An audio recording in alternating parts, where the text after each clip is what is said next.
Kendra from Crafty Kendra, and today I'm going to show you how to make this box. This box uses the Petal cone die from the Occasions Mini catalog. So let's go ahead and get started.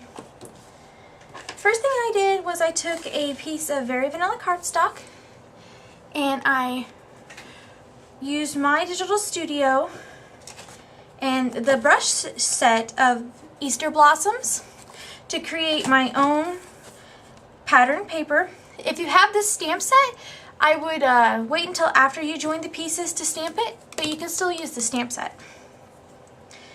The next thing that I did is I took my Bashful Blue Stampin' Right marker and I drew in stitching lines.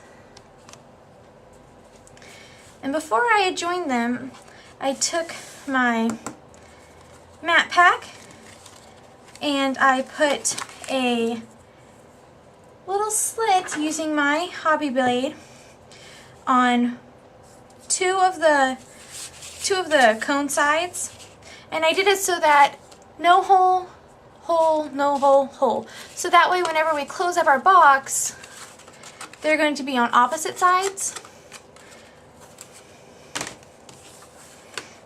And now what we're going to do is we're going to go ahead and take 2 strips of Pear Pizzazz ribbon that measure 6.5 inches long and slide them through the slits from the outside to the inside.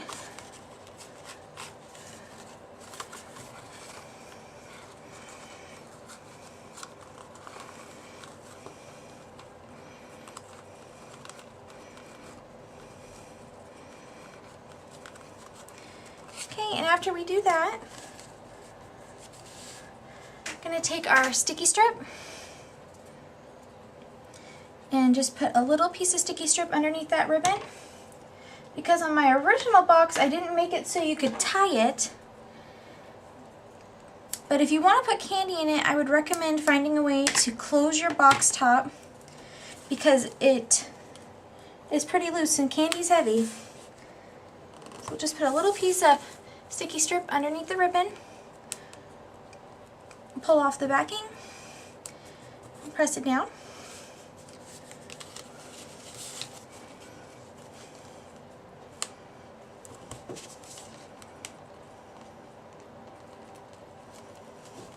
Do that to both pieces. Then what you're going to do is you're going to take the piece of sticky strip off the one edge, which is the exact same way that you attach one piece to the other.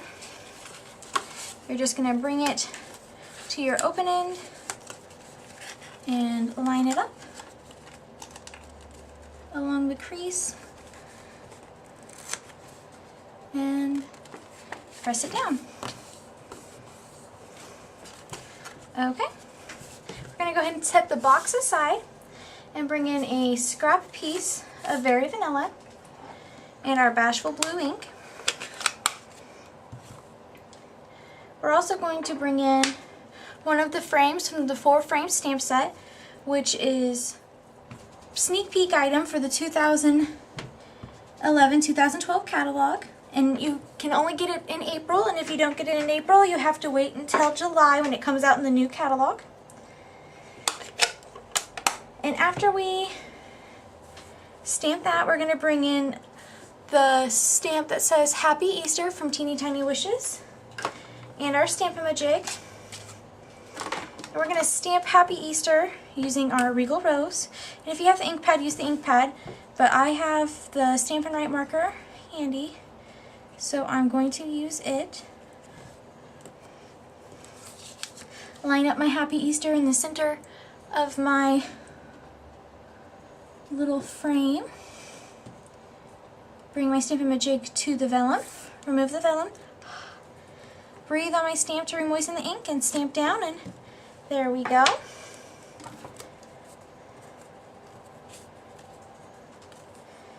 Going to bring in the coordinating punch and go ahead and punch out that frame.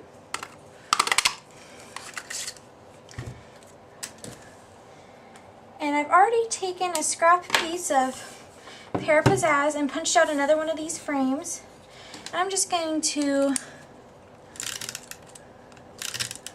snail my frame with the greeting onto this Pear Pizzazz frame, and this is just to give it a little bit more stability, and also if you put it down low enough you're going to see the green background versus white. Now what we're going to do is we're going to take and put a little piece of snail on the center back of our little label frame. Center a piece of Pear Pizzazz ribbon, and this piece of Pear Pizzazz ribbon is about 3.5 inches long. Then we're going to run some adhesive on the back of the ribbon. Bring the ends of the ribbon to the center. That way when you flip it over, it's going to have little loops at either end.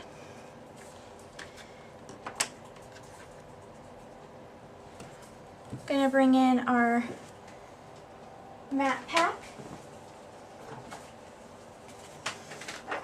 Hard surface on the bottom, then your foam, and our paper piercer. Gonna pierce 2 holes so that it goes through the ribbon. Then we're gonna take and press silver brads through those holes, and it's easier if you keep your project on your matte pack, so that way you can just push your brads through the holes the paper piercer made in the ribbon. Lift it up and open up those prongs.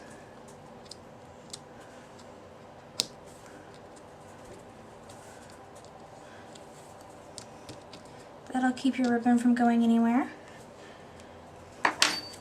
Then what we're going to do is add a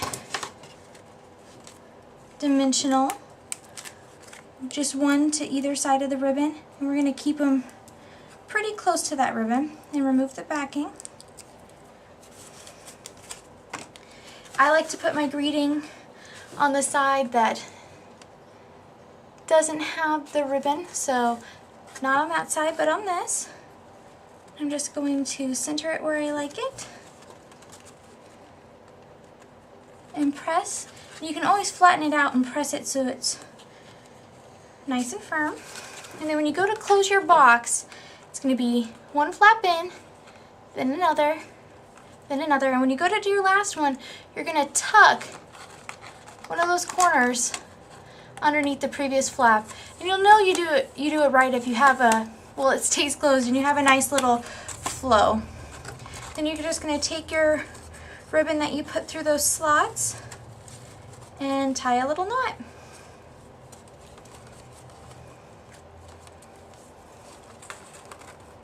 And that'll help keep your box closed.